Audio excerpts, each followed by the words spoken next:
Breakfast good day, every day. Nestle, good food, good life. This advertisement has been vetted and approved by the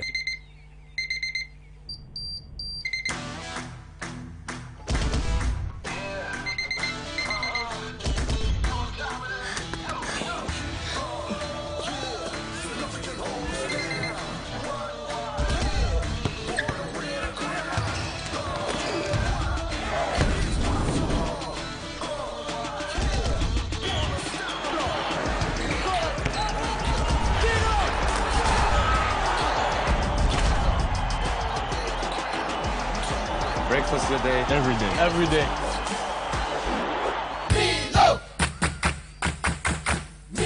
Nestle, good food, good life. This advertisement has been vetted and approved by the FDA.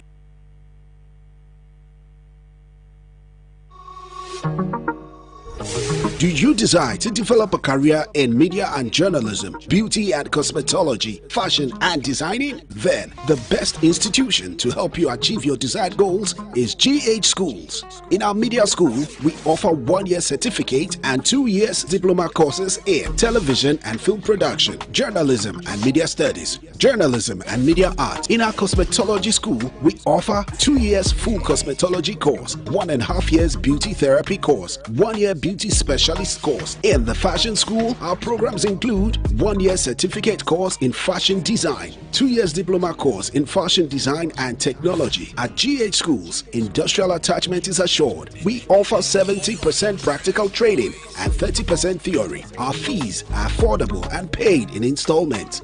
Register online at www.admissions.ghschools.online. GH Schools. Train, practice, achieve.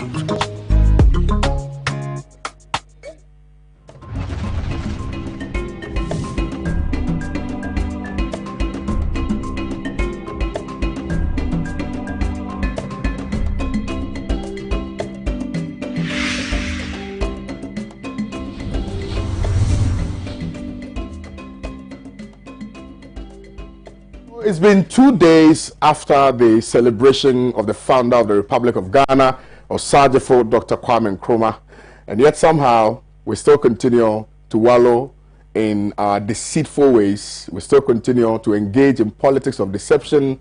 We still continue to engage in politics of promises and not politics of ideas. We still continue to subject the people to poverty. We still continue to disregard and subvert the will of the people in many ways that we cannot explain here on the show.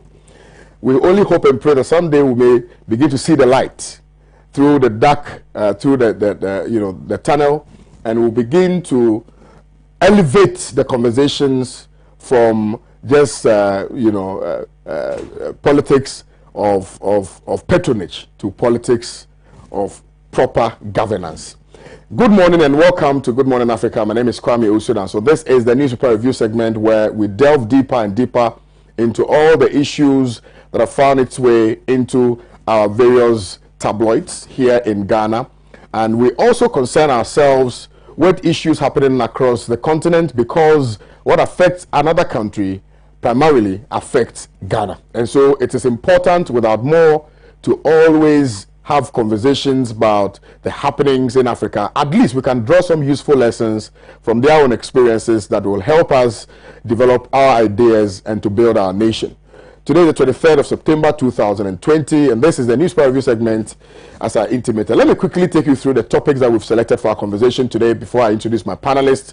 I believe you know that they are the people that we use for our Wednesday conversation, because these persons do not only assert themselves as persons who are very knowledgeable in the field of politics, but also they are, they exude some kind of charisma that gives us confidence that indeed there is hope for the future.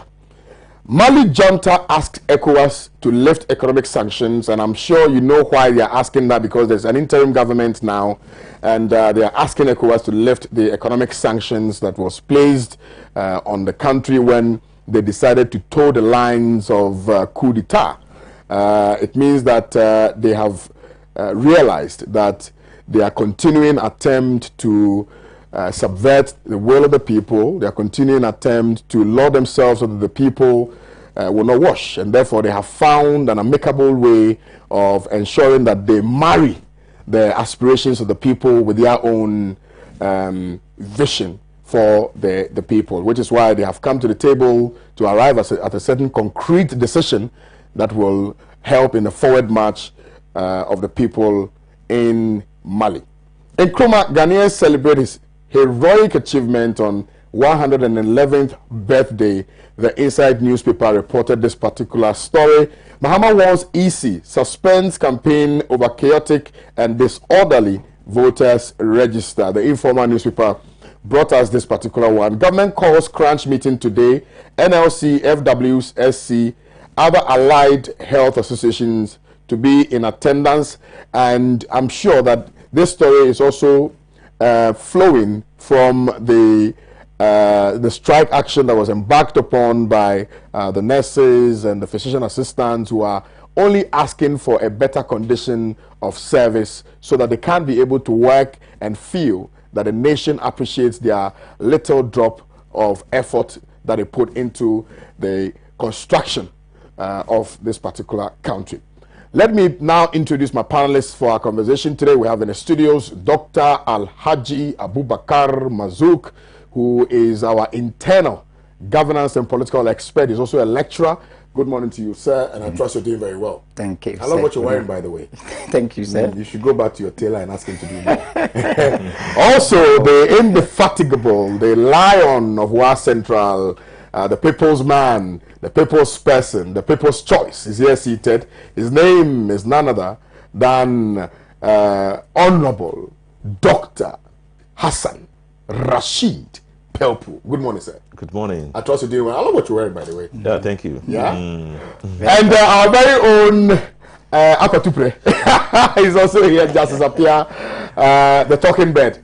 Is also good morning to Justice. How are you? Good morning. You're Kwame. sitting in Fine. for the third panelist who unfortunately couldn't make it this morning because he has to attend to other equally very important event. Sure. You know, but nonetheless, I believe that you are going to fit in properly. Most and you share with us what your thoughts will be on the subject matters that we have raised for our conversation this morning. Let me, at this material moment, remind you, the viewers, that your views are as important as ours expressed here on the show, so you can join in the conversation with your thoughts via our WhatsApp and text number, which is 0260846539, 0260846539. And I'm also reminding you that we're streaming live on our Facebook platform, which is Pan-African Television. So you can go there, like our page, and watch the live stream of the morning show and share it so that your friends can get the opportunity to watch as well, and your friends can equally share with us what your thoughts are, what is eating them up, what is being debated in their minds, and we will be more than willing to read those submissions here on the morning show. On the basis of this, I think that it is properly placed for me to single out the whole of Upper West region and say thank you. And I'm saying thank you not only because your member of parliament is seated here. I'm saying thank you because of the numerous calls that I've received from that particular region. The fact that Pan-African Television continues to be the station of choice for the people of Upper West region makes me super excited. And I think that in the coming days, I am going to be mentioning specific places who have made it a point to continue to help us, move our ideas and move the station to a level where it will be acceptable to all. And so let me say a special thank you to the people of Wa, and also to the overlord of Gabon. Special good morning to you, and I trust that you're healthy, and I trust that you're doing very well. And also to everybody who's watching us across the length and breadth of this country and beyond the jurisdiction of Ghana, particularly those of you on the West African sub-region. We want to say a special good morning to you as well. And good morning again, gentlemen. Let's begin the conversation with the African story. Mali junta asked ECOWAS to lift economic sanctions, and I want to respectfully start with you, Dr. Marzouk. Sir. Good morning to the cherished viewers of ours. Special good morning to the people of Nantong. Good morning to my co-panelists, to you, to the men and women behind the camera. And first of all, let me congratulate the final year students of GHS who have just concluded their examination. May Almighty Allah grant them success. May they become productive citizens of this country. Right, Mali Junta. It is a legitimate call based on the improvement in the Mali situation. The only context in which we may accept military takeover is when it becomes the only option to truncate constitutional tyranny. And I believe that constitutional tyranny is worse than military dictatorship. Absolutely. It's worse than military dictatorship because it is legitimized by law. The constitutional tyrants normally find ways of legitimizing dictatorship under the banner of constitutionalism. And it is very difficult to fight constitutional tyranny in the context of the law. So if an opportunity dawns from the military intervention, that may be welcome, but that is expected to be short-lived. And if today the junta in Mali has been able to put in place an interim government, I think you and I should call for celebration. There has been some amount of progress. And based on the progress, we should try as much as possible to contribute to the improvement of the situation. Today, Mali cannot live alone, as I have always said. Mali is an integral part of ECOWAS, and ECOWAS, one of the communities of the international system or international community. And therefore, it is important for all of us to do anything within our capacity to help Mali to solve this political crisis. ECOWAS has done so much, but it needs to do more. And the Malian situation reminds all of us to continue to reaffirm our commitment to constitutional order and to stand firmly against all kinds of military dictatorship. Let us remember and resolve not to go back to the dark ages when the mere recruit wielded the power of life and death. When the military uniform was a source of fear and tear, and when the military barracks was a theater of torture and murder. We have decided to adopt for ourselves constitutional order, and forever we shall abide by it. Let us also not conclude that the military has no role to play in democratic dispensation. The military always have a role to play, but that role itself must be clearly defined, and all of us should respect that role. And in that case, the people of Mali should not also try to demonize the military. What is better for them is to ensure reconciliation between the civilian populace and the military. Let the military safely go back to the barracks. I have heard some governance experts urging ECOWAS to ensure indemnity for the military. I think that call should be examined properly in the context of the national interest of Mali. And if it is possible, then they need to be accorded that indemnity. And that will also contribute to national reconciliation. Ours is not to demonize the military. Ours is to ask the military to go back to the barracks and ensure the continuity of constitutional order. Right.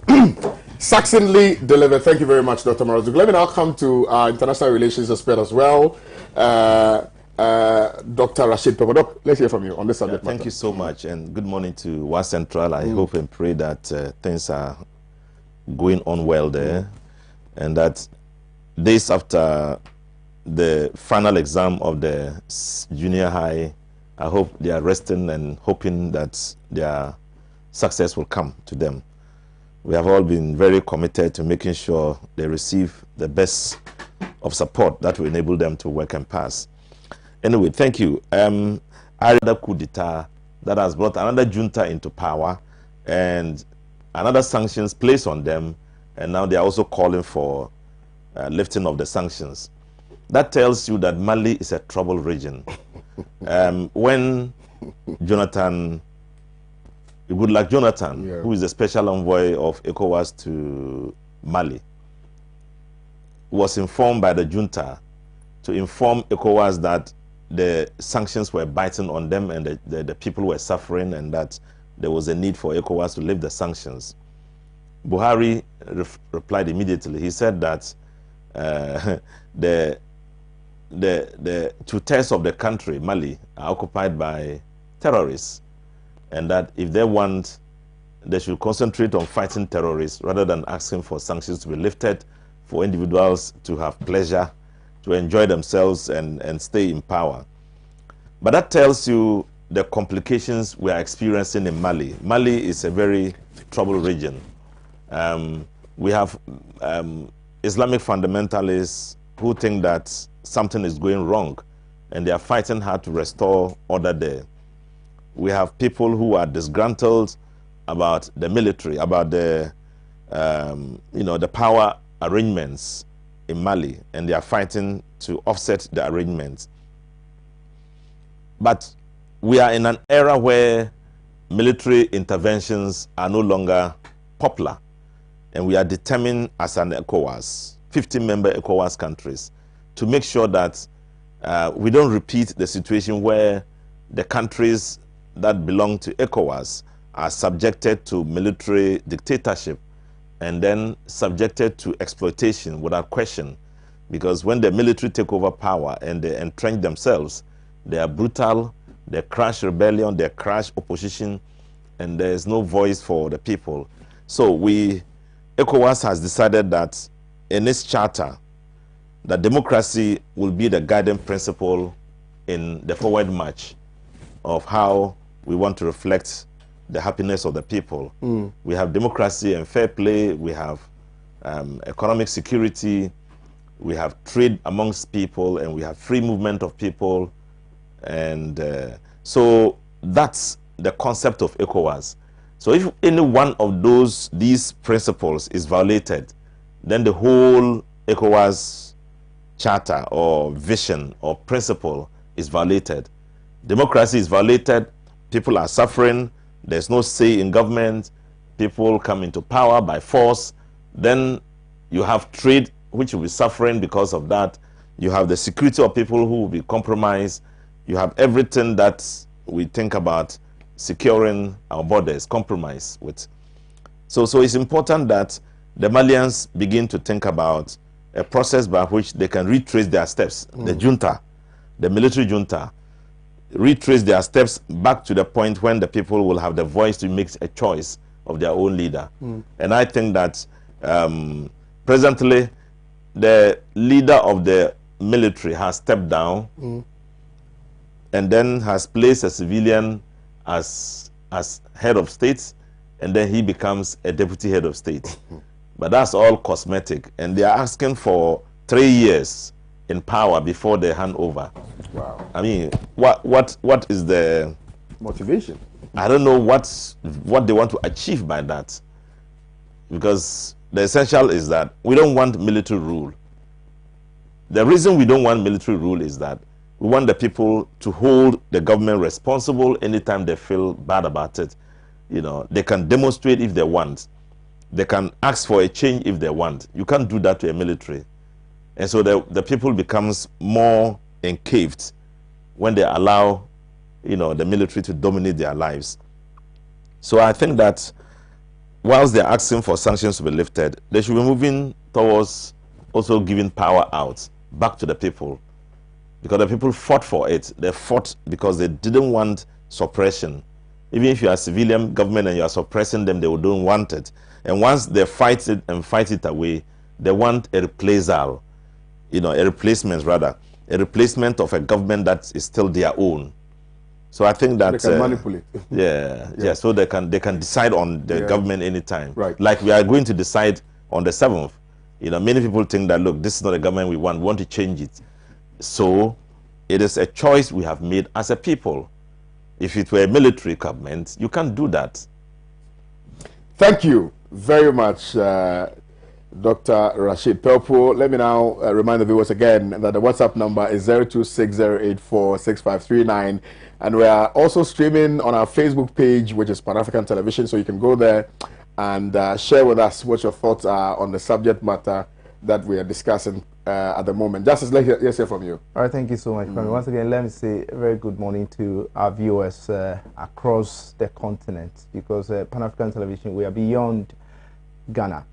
Now, Mali, we cannot look at this issue in entirety without looking at what brought about where they have gotten to today.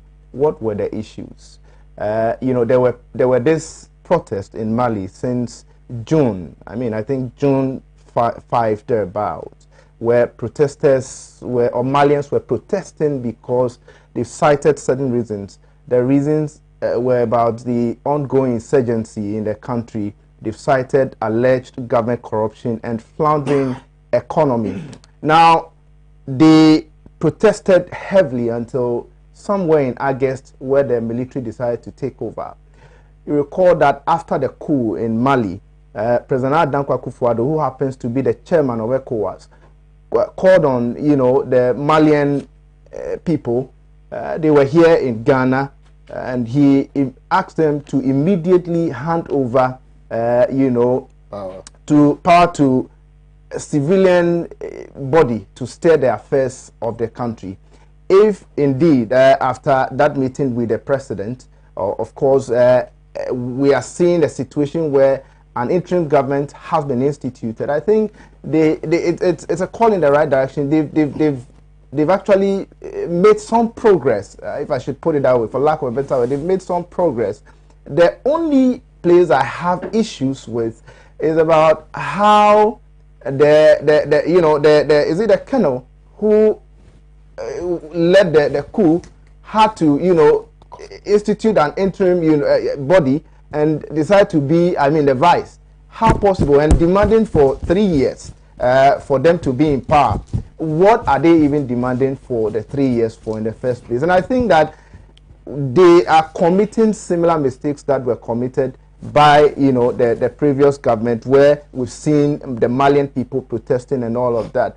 If a military government takes over, what we know is that quickly they hand over to a civilian government because they think that there were things that were going on that they were not comfortable with. You want those things to be corrected. I personally believe that Africa, we've gone beyond situations where we'll be seeing coup on the continent. I think that we are in a democratic dispensation and things must be done democratically. We don't have to entertain some of these coups and all of that. We would have to go to the polls, and then our thumbs would actually have to speak. Anything short of that, I think that we are retrogressing the development of the continent. But I think that it's a good move, and since they are calling for ECOWAS to lift the sanctions on the country, I think that ECOWAS would have to also assess the situation currently in Mali, and if they deem it fit to, of course, remove the sanctions or lift the sanctions, they do. But ECOWAS also has a major role to play in some of these things. They've done quite well in this situation, but I don't think that they've done extremely well, and so they must also be up and doing in their dealings when it comes to issues concerning the African states or countries that are under ECOWAS. Under the body. Very well. Thank you. You want to make a quick... I want to add that in dealing with the situation, let the people of Mali take into consideration two contexts. One, the historical context, and then two, the context of contemporary reality. Historically, they can learn from Ghana when we unanimously rejected uni-government. In fact, to make the coup leader an integral part of the new government will amount to something like uni-government. And then two, let ECOWAS also assess the situation very well and attach conditions to the acceptance of the lifting of the sanction. Because I believe that in whatever situation, the people should not be made to suffer unnecessarily. So ECOWAS should ensure that the lifting of the sanction will not glorify any iota or impression impression of civilian and military government, known as unit government in our political history. Thank you very kindly. 0260846539 is the WhatsApp number, and you can share with us what your thoughts are. I'll be more than willing to read your messages out to you. So this is the situation as is in Mali at the moment, and hopefully they will be able to forge a certain progressive path for the good people of Mali in order to ensure that peace and democracy and development will be felt by the good people of Mali. Let's come back home and discuss Osagyefo Dr. Kwame Nkrumah, the first president of the Republic of Ghana, the founder of the Republic of Ghana, and the fact that he was celebrated across the length and breadth of this country and globally on the 21st of September 2020. Today, on the 21st, we celebrated his 111th birthday. And you should have been here at Pan-African Television to witness the mixed bag of emotions that were flowing through the voices of the persons who led the conversations that we had here at Pan-African Television. You should have been here to witness the historical voices that were being vehicled through the persons who were leading the conversation. You should have been here to witness the demonstration of the tenacity of Osagyefo Dr. Kwame Nkrumah and the willingness to bring development par excellence to the good people of Ghana when he was the president of the Republic of Ghana. You should have been here to witness how they demonstrated beyond any iota of confusion the commitment, the dedication of Osagyefo Dr. Kwame Nkrumah towards the unification of Africa, because it was only then that we were going to see the re-emergence, if you will, the moving away of our over-dependence on the Western hegemony and their control over the resources of the good people of Africa. You should have been here, but unfortunately you were not here.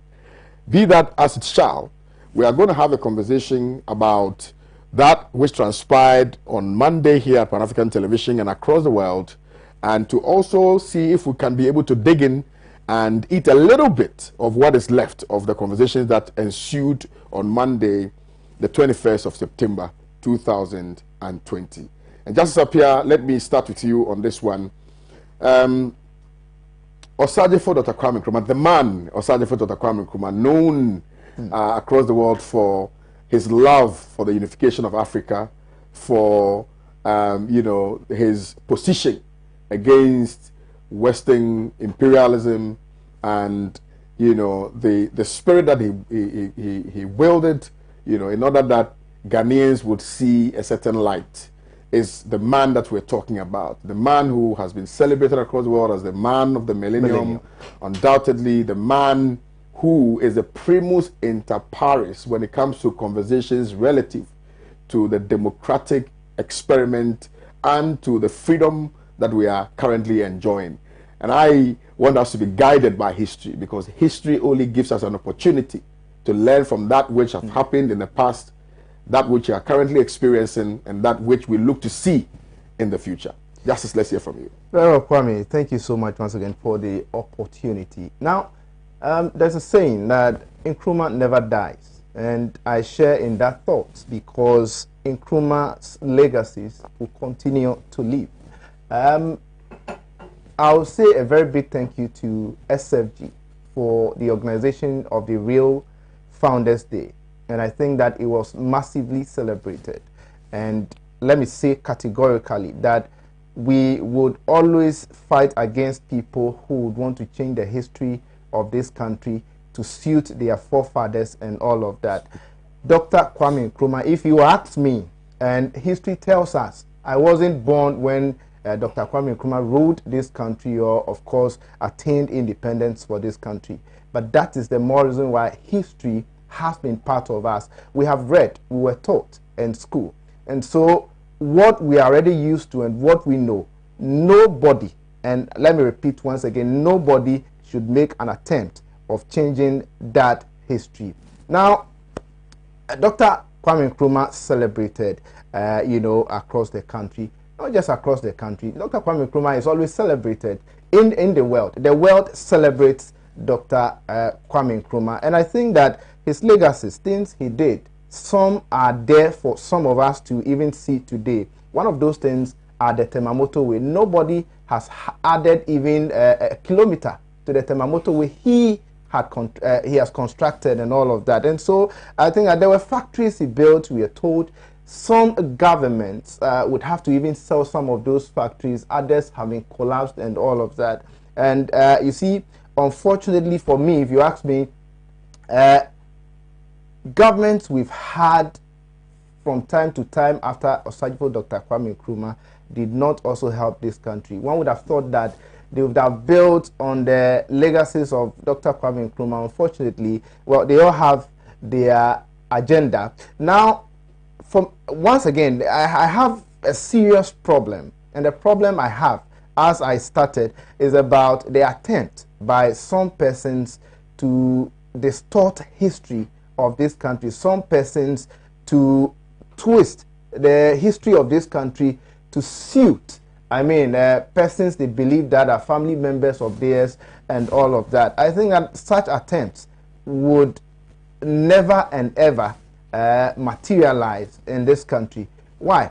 We talked about Founders Day. Founders Day is one that we celebrate almost every time. The certain government came to power and they decided to change the Founders Day celebration and then replace it with Nkrumah Memorial Day celebration or something.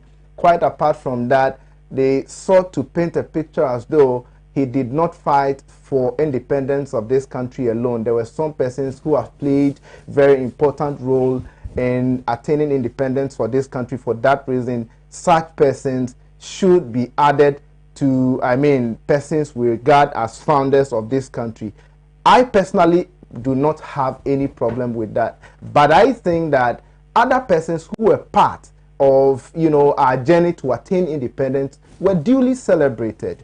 Nkrumah's legacy, what Nkrumah has done, his role played in attaining independence for this country is one that nobody can contest. I don't see the reason why at all costs we should be twisting history of this country to suit certain agenda or certain people, and that is the problem I have. Nkrumah has been celebrated as the African of the millennium. I don't know if I've gotten it right.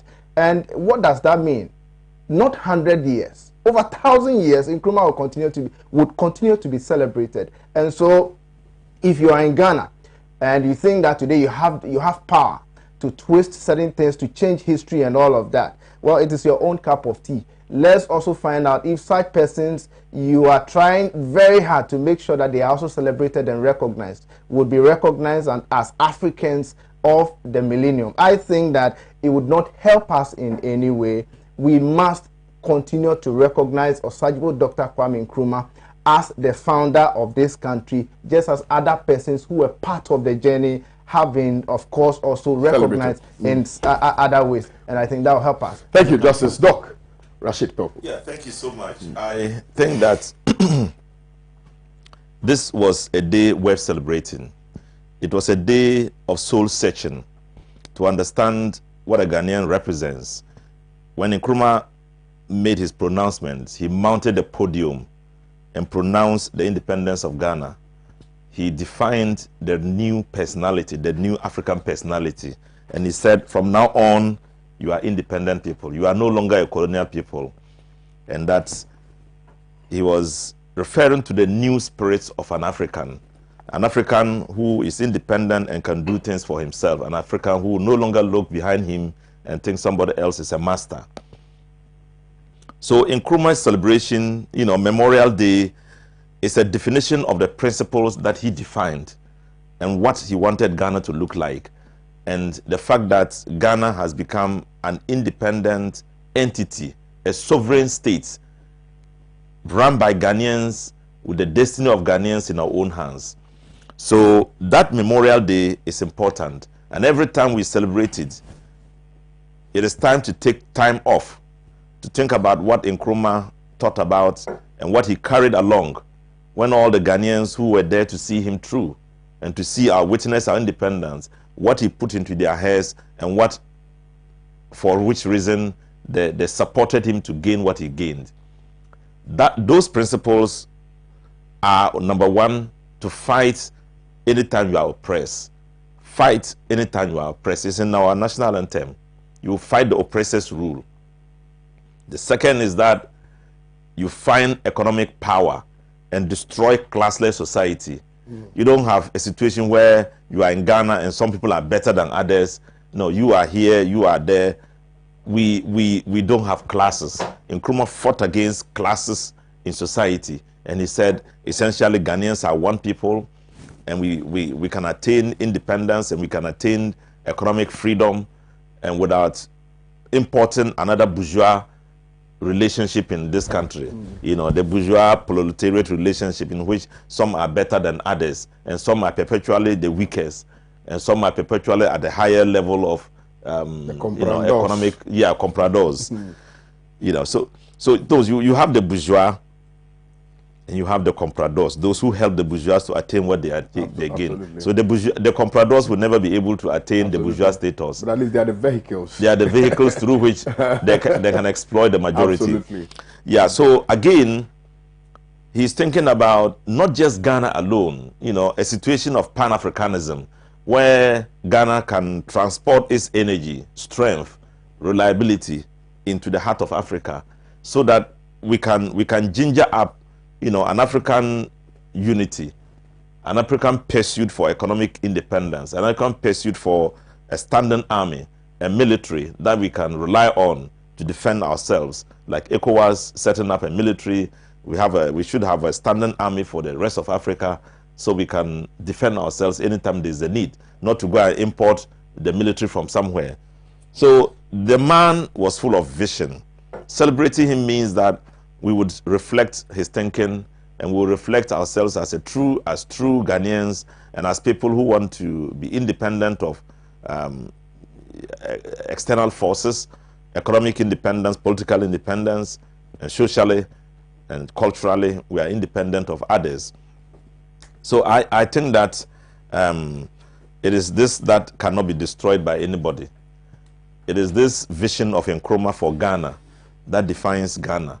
As long as Ghana survives, Nkrumah will be remembered, because you can only forget about Nkrumah if Ghana dissolves.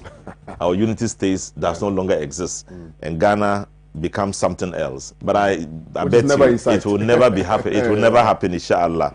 The Ghana will always be one, and that I recall the reflection by the former president, President Mills. He said that Ghana will never die, and we will live to celebrate the glory of God.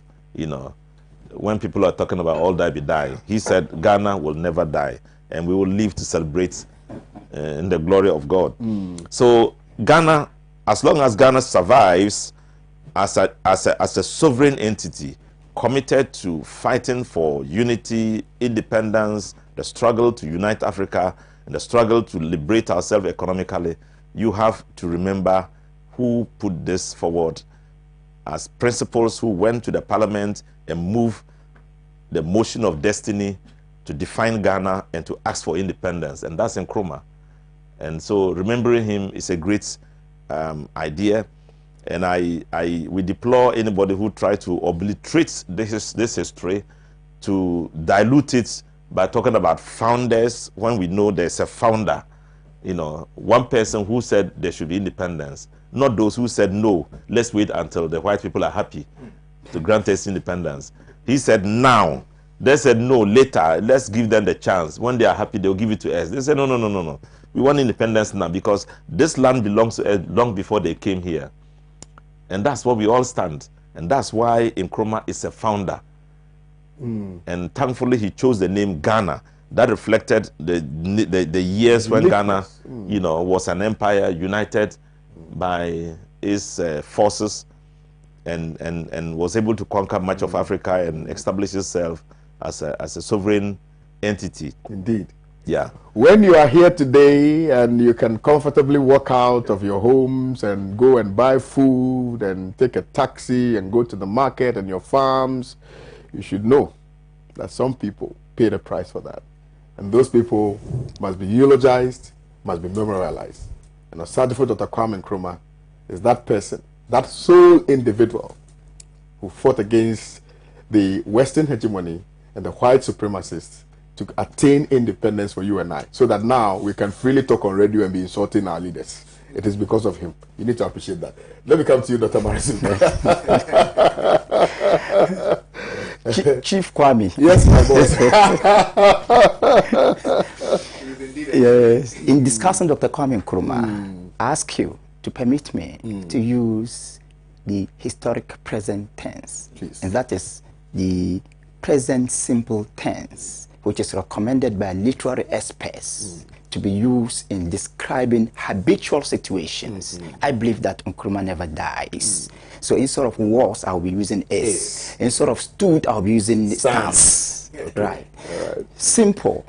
Nkrumah is a symbol of African pride, an icon of Ghanaian dignity, and a living reality. He stands for peace, not violence. Unity, not division. Reconciliation, not aggression. Forgiveness, not vindictiveness. And excellence, not mediocrity. And that is why his name remains in golden letters in the confines of his admirers and in the context of his detractors. You may not be an Nkrumahist, but if you are intellectually inclined, expected to rely on objective intellectualism, definitely you cannot at all do anything to undermine the achievements of Dr. Kwame Nkrumah. Let us look at 3 areas of contemporary reality, and then we can continue to credit him. 1, global unity. At the time Dr. Kwame Nkrumah was crying for African unity, the highest form of unity in the literature of politics and governance was sovereignty. There was nothing like globalization. Today, the regional blocs, the UN, and the sovereign nations themselves have succumbed to the concept of globalization. Dr. Kwame Nkrumah was fiercely fought, and he is fiercely fought because of African unity. Today, the world has recommended that we are all one, and that has brought about the concept of globalization.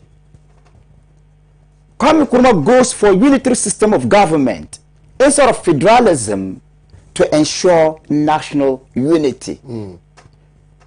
People thought that he just wants to be a leader of all the people. Yes, as president, as head of state, he is a leader. But in the case of recommending the appropriate system of government, he goes for a unitary system, while his opponents go for federalism. And you and I know that the unitary system is more unifying than federalism, particularly when the country is relatively small. Another area that presents Dr. Kwame Nkrumah as a visionary leader of all times is infrastructural development. In a relatively short period, Dr. Kwame Nkrumah has been able to give Ghana massive infrastructural development.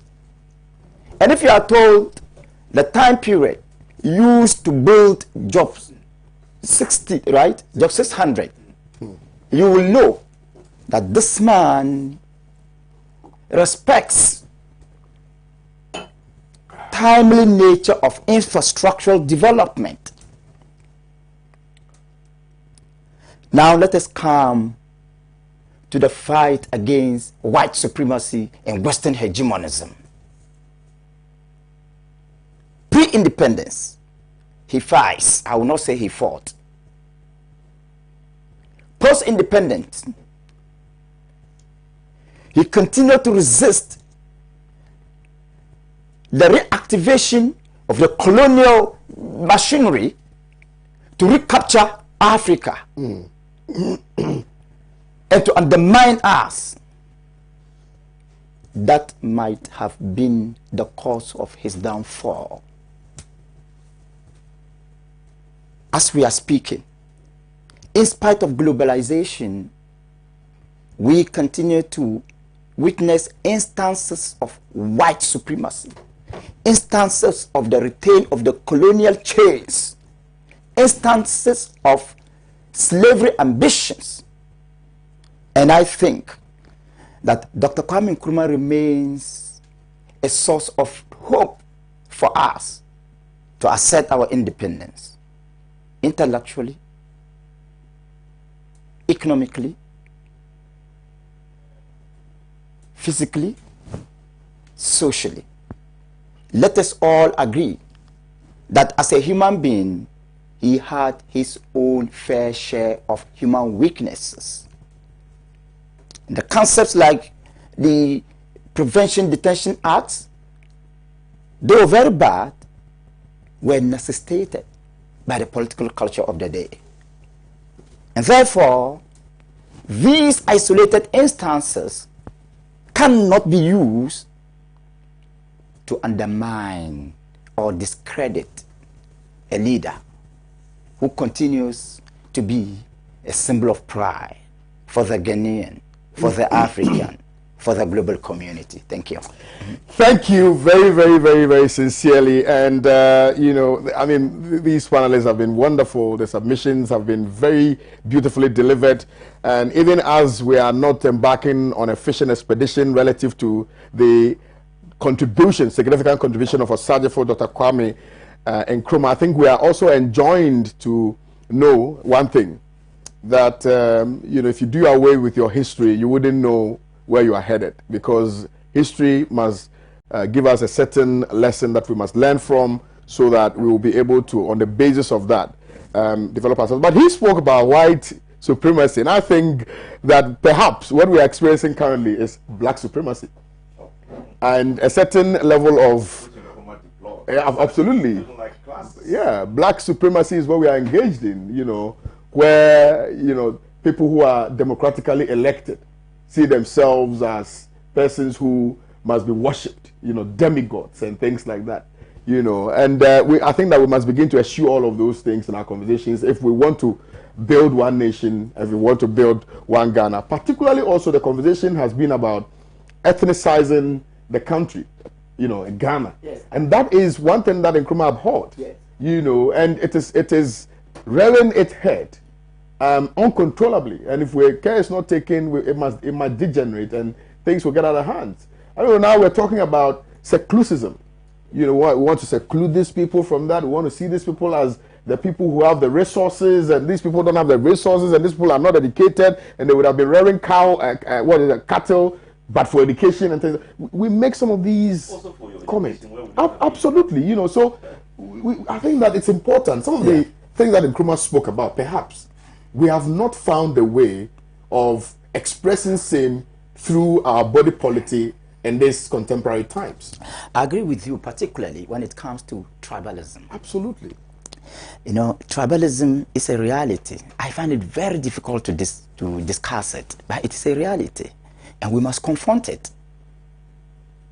Happenings in this country suggest that we seem to be loitering on the premises of genocide. And I can tell you, don't think that I am a prophet of doom. No, nobody is. We seem to be loitering on the premises of genocide.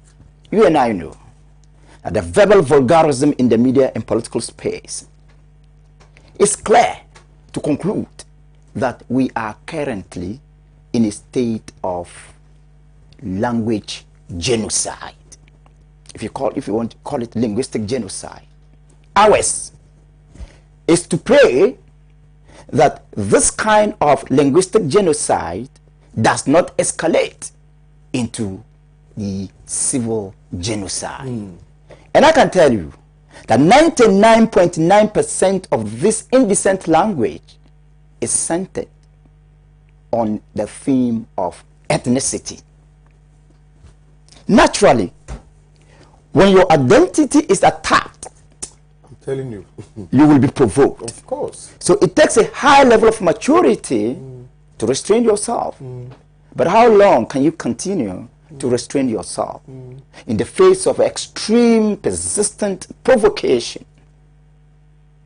And we need to find a solution to all these acts of ethnicity, especially in our media political discourse. Dr. Rashid Pelpo, before I move to just, I know you want to make a quick intervention. I'll do that. I'll give you just that. But Dr. Rashid Pelpo, what kind of useful lessons can we draw from the man Nkrumah and what he aspired for the good people of Ghana, particularly when he decided to engage in politics of the battle of ideas as opposed to commercialization of politics? I don't know if I'm making sense to you. Yeah. So that he was hated by many who wanted to cajole the people to follow them, not based on the realities, but based on sugar-coated, words that they were spewing just to get the people to rally behind them and to support them. But the reality at the time was that we needed to build a country, and he was engaged in politics of ideas, how we can all come up with ideas that will give us a sense of unity of purpose and unity of development. You see, how do we marry what is currently transpiring? I just want us to prove parity, whether or not there's a certain symbiotic relationship between the exigencies of the past specific to Nkrumah's regime. I'm not talking about all the subsequent regimes that failed woefully. But I'm talking about specific to Nkrumah's regime. And because I saw a post on Facebook, and this has necessitated the question that and the answer that I'm seeking to provoke, right? That yes, we speak so profoundly, and we memorialize our Sergeant Dr. Kwame Nkrumah. However, we have pushed the ideology to the back burner. What he stood for is not being, feathered, if I can say that, now, within the latter day politics that we are practicing now. In order to deal with this question, you will need to look back at where Nkrumah is coming from. Nkrumah emerged into the scene determined to break the neck and the back of colonial regime. And he came with an argument that for us to get to the kingdom, we need independence now. To achieve economic independence, you need political independence. To reach the kingdom of God, you would need to be independent. And he fought it with all his might and with all his strength. But where he came from was a question mark. How come within the enclave of the UGCC, he had to break away, and not within, but outside of it, and seeking to win power? Within the enclave of the UGCC, they were happy to fight together. They wanted independence now. They wanted independence. But once Nkrumah came in, the equation changed. Now they emerged an National Liberation Movement, NLM. And the National Liberation Movement insisted on cutting away, breaking away, seceding from Ghana and having an independent enclave. I hope you understand. Absolutely. Yeah. So where Nkrumah comes from, the ideas he was projecting did not tally with their thinking, didn't agree with their thinking and aspirations, and so they preferred to tear Ghana apart rather than stay under this leader who we didn't know where he comes from. So that little mind was what Nkrumah defeated, and that defined Ghana. You see, that anybody can come from any part of this country and be a leader. Absolutely. From Nzima, Axim, or wherever, Nkrofo, he came directly into the heart of Ghana and became president of Ghana. The liberator of the people. Yes. Not the president. Yes. And liberated this country. They didn't understand it. And they preferred to break this Ghana, how to cut away from Ghana. Because of this man who is projecting these ideas, who is seeking to dominate our lives, we won't tolerate it. We'll prefer to be a different entity, set up our own government, have our own country, and be our own people, rather than stay within this enclave and be under him. So he defeated little minds. He defeated the idea that we can live as tribesmen. Remember? The little minds glorified or decorated by elitism. Yes. Yeah. Little mind, glorified by elitism. And you remember, he said these people cannot lead Ghana because there are men in courts who go to court. They can't lead this country. So that's what Nkrumah is about. And so his discourse was all about liberating the minds of the people, emancipating the people, giving back to them power and hope, and defining that in the event we got to the destination, that is independence, we can have the Ghanaian who will be a personality to manage, that can manage himself and manage his own country and his own resources. Absolutely.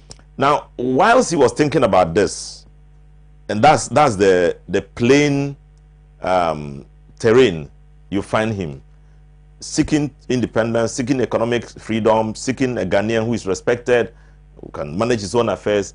And then another situation where you have some other people distracting him and talking about something else.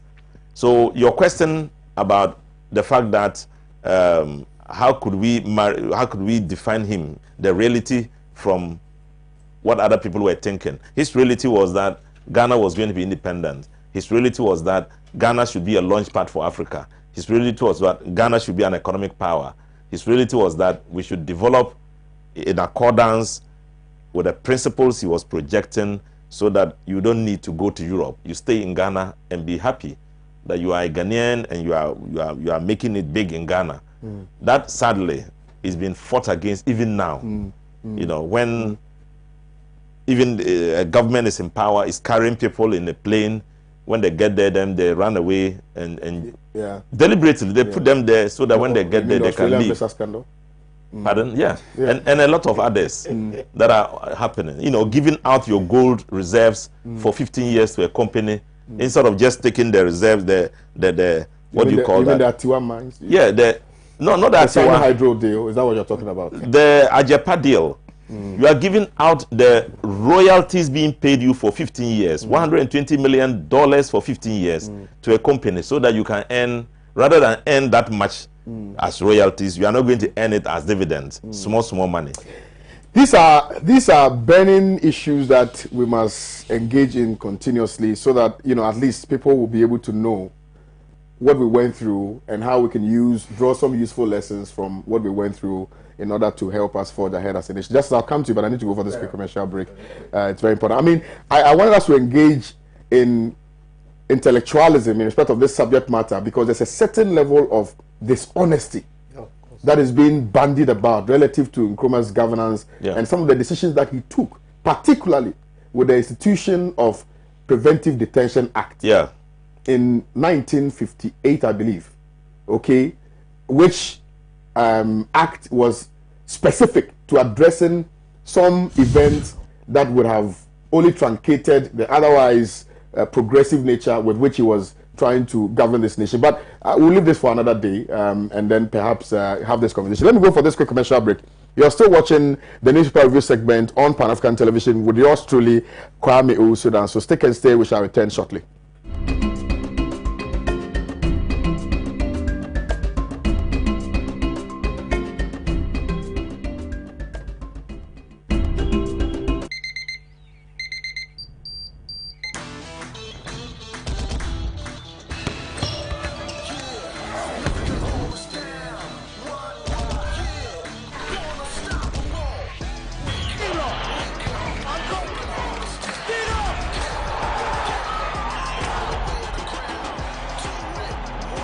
Breakfast good day, every day.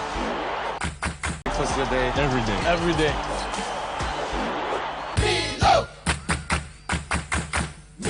Nestle. Good food, good life. This advertisement has been vetted and approved by the FDA.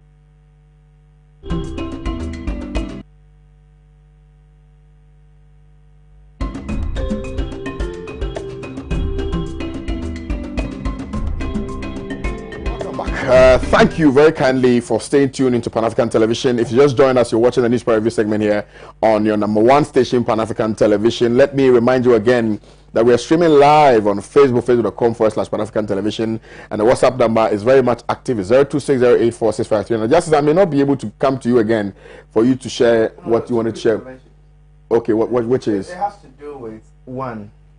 Doc said that, I mean, the Matimi who ideologues at the point said that, well, we were not ready for independence. It's not just that. It went beyond that. In fact, they wrote to the Queen at the time, telling the Queen how we were unprepared for independence at the time. Now, there's one other intervention I would want to address, the issue of some ethnic jabs, and then, some, people insulting other tribes by saying that but for education, they would have been caterers and all of that, and link it to Nkrumah's unification ideas and all of that. You see, when you have people who do not believe in Nkrumah's ideologies, how do you expect them to have been championing peace, unity, and all of that in this country? It's simple. Such persons today, their acts have actually shown clearly that they are against the unification of our own people in this country, where you have persons making derogatory remarks against other ethnic groups and all of that. It is sad, Kwame, and their actions will never depict that of Nkrumah's. Absolutely. Sad. Ours is only to protect the history that we have, and for that history to guide us into the future. Thank you, guys, for this very heartwarming conversation about the founder of modern day Ghana, if I can say that. Now let's also delve deeper and deeper into a rather very dangerous development, which has to do with the conduct of the Electoral Commission. Look, we have had consistent conversation about the conduct of the Electoral Commission relative to its preparedness for the 2020 December polls. It is very instructive, and I think that oftentimes we take things lightly, but it's very instructive to acknowledge that election is not an event, it's a process. And what is important is how we conduct ourselves during those processes.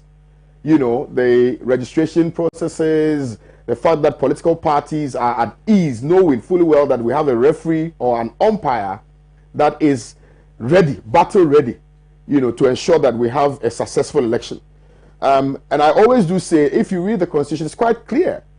And I've read articles about constitutionalism, and its relevance in modern day politics, and how elections, successful elections, successfully organized elections, have played significant contributions to the success of, the success story of democracy that we've been talking about, peace, democracy, and all of that. Now, there are two basic principles in that conversation, which has to do with inclusiveness and participation. These two elements cannot at all be taken away when we are talking about democracy, modern day democracy, in respect of the roles or the role of the Electoral Commission as a body. We've had a series of electoral commissioners who have conducted themselves and have demonstrated their passion for the job and the love they have for this country. I don't know whether same can be said for this current Electoral Commission, but that is another subject. However, one would have thought that upon ascending to that high office, that office that has the potency of either mending and continuing with the democracy that we are enjoying at this moment, or completely disintegrating same, would have conducted itself in a manner that will let the public have some high levels of confidence in the process. But it's acting in a manner that is rather dwindling and dwarfing the confidence that people have, reposed in that particular institution. I do recall that, and I know my preamble is a bit longer because I just wanted for people to have an open mind for this conversation. I do recall that on several accounts we sought to query and ask questions about the need when the EC decided that they were going to engage in registration exercise and things like that. I remember that political parties, civil society organizations, and a few other well-meaning Ghanaians, the clergy, the Muslim community or the Islam community, most of the people who are very minded by the peace that we're enjoying came out to ask specific questions about the relevance of the compilation of a new voters register.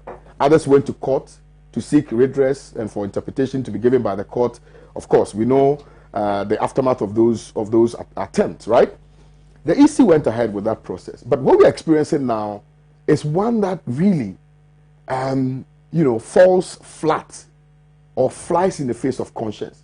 It has become like an elephant that will never be able to fly because, deliberately or otherwise, we have decided to disenfranchise the good people of this country. And Dr. Mazuka, I'm starting with you because I want us to start on this particular note. Whether or not the EC knows its importance and the fact that, yes, we tout democracy, but that democracy revolves around the pivot of their commitment to that particular cause. And whether or not, because John Dramani Mahama has suspended his campaign over the chaotic, disorderly voter registration process. People have gone to various centers and they only went there to meet, their non-existent names or the fact that their names were not even captured at all. People who went to register, went there to verify, their names were not there, nowhere to be found. And nobody is answering those questions. And it's scary, really. 2 months to an election, sir. Very unfortunate.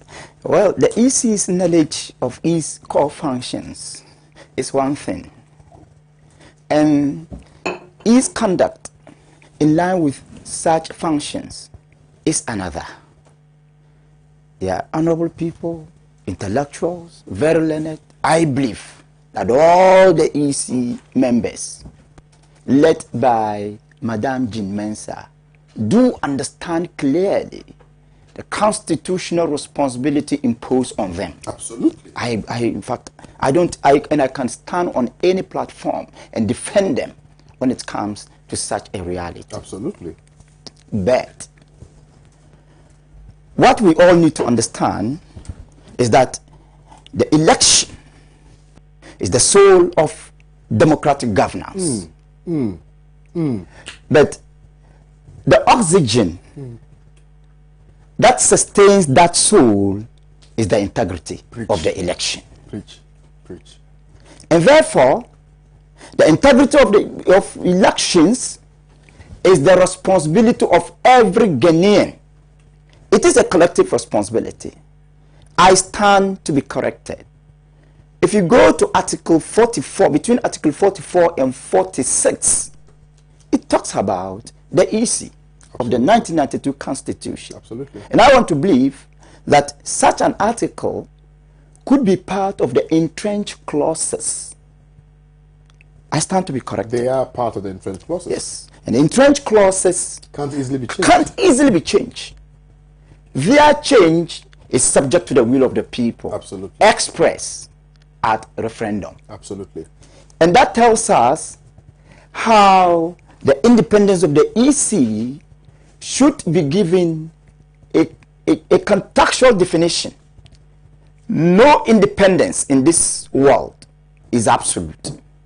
The only absolute independence is that of the absolute being, God, Jesus Christ, Nyami, Nauni, Allah. These are the things we should understand. So when EC argues that it is an independent body and that it should be allowed to operate independently, we do argue in a counter move that yes, its independence is subject to the will of the people. Absolutely. Absolutely. Another counter argument is that the EC is not operating in isolation. Absolutely. It operates within the context of cooperation and coordination with the various political parties. Ours is not one party system.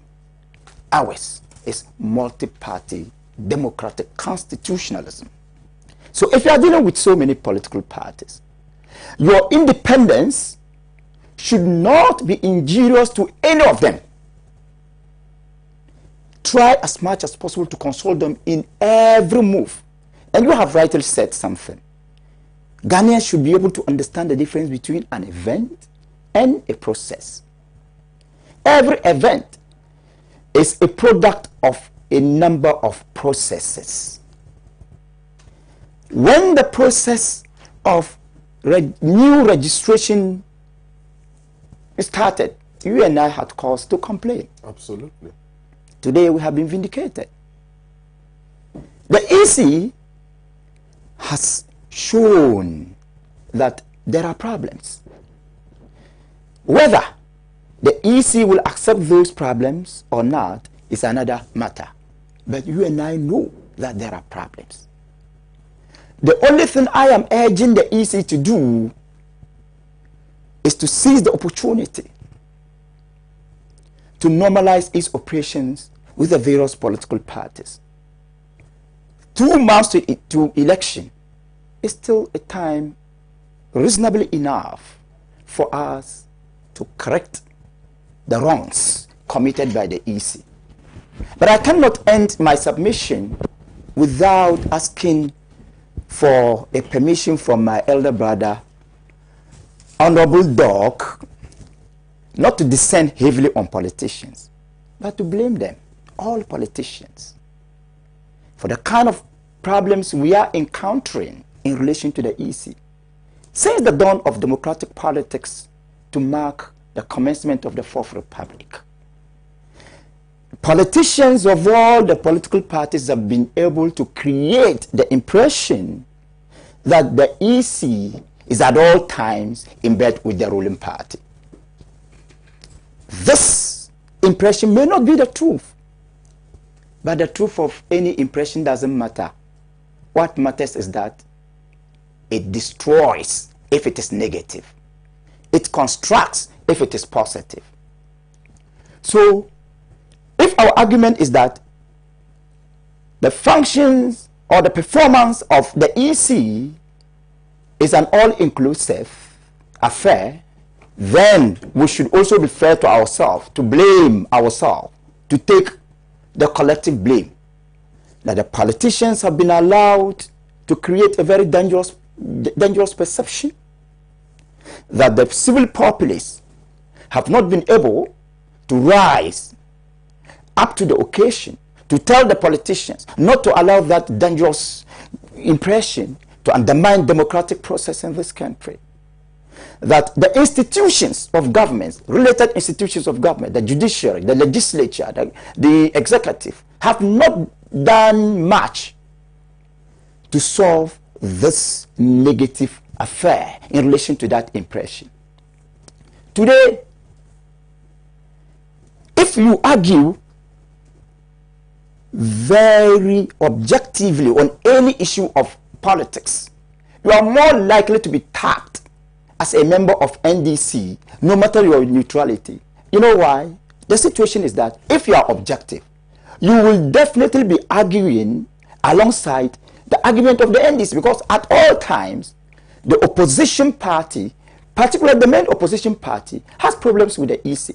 And if you are objectively minded, you will side with them.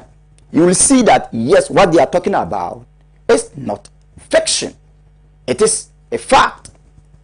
And therefore, when you do your independent analysis, people are more likely to brand you a member of the opposition party. In our case, the NDC. 99% of the complaints of the NDC should be correct. If you are genuine, if you are concerned, I may not be a member of the NDC. But if you analyze the situation very well, you will agree with me that whatever NDC stands for in relation to the EC is verifiable, is factual. Let the tables change tomorrow or any other day. And I can tell you, when MPP goes to opposition, those political analysts, objective analysts, will also be branded MPP. Because they will be saying things that are being voiced by the MPP. And these things are realities. So why should we allow politicians to create this perception that in government you are in bed with the EC, in opposition you are at war with EC? That dangerous perception must not be counted. And let me make it clear again. Why the EC? Is EC the only constitutional organization, the constitutional body, constitutional institution with a specific responsibility? Why not the NCCE? You know, this NCCE seems to be undermined, not to be catered for, because the politician does not get direct benefit from it. The functions of the NCCE, and I'm talking of the Commission on Civic Education, are primarily the benefits of the civil society. The NCCE educates you to understand your constitutional responsibilities, to understand your democratic liberties, and to make informed choices. The politician is not interested in that. The EC conducts elections. For the politician to win power, he or she is more interested in that. And that is why you see more fire on EC matters and not on the matters of CHRAC, which is also a constitutional body, an independent constitutional body, or NCCE, which is also an independent constitutional body. Auditor General. Or the Auditor General, which is also an independent constitutional body. But as far as it is practicable, I think that we must also not be engaged in peradventure. Yes. Particularly when we can lay claim to a specific event that has changed the political arena or the political, football. And it has created a certain wave that we have never experienced before. Yes. We have not had an occasion, and I agree with you entirely when you make the point that we've had political parties oppose the Electoral Commission when they are in opposition, which is a fact.